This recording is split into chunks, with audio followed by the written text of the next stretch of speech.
The 2010 olive oil was the first time since the inception of the program in the early 90s that we've been able to use the structure of Tuscan olive oil and then mitigate it with the beautiful fruit of Arbequina and Spain, the warmth of Provence, and I think that's what the consumer is looking for. Because of the longer growing season, the cooler growing season we had this year, and not being threatened by frost, we were allowed to let the olives grow on the trees, develop flavors.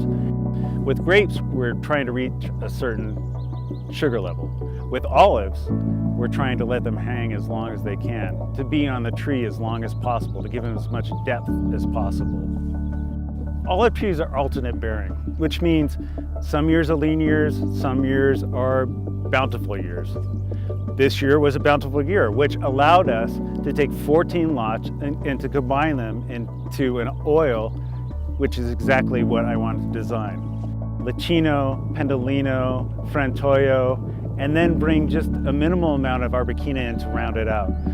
Having these 14 lots, these ripe lots of olives, unlike we've ever had here before at Jordan, it gave us the opportunity to make one of the greatest olive oils I think we've ever been able to produce. I think our winemaker Rob Davis would agree with me in that the final blend is the most fun of the project. The flavors in the 2010, it's riper, it's not so green, it's less peppery. So instead of just green grass, we had depth of hay, alfalfa, more leafy green fruit. I was surprised by that. More tropical fruit. I was also surprised by that. And then we get buttery mouthfeel, that unctuous finish.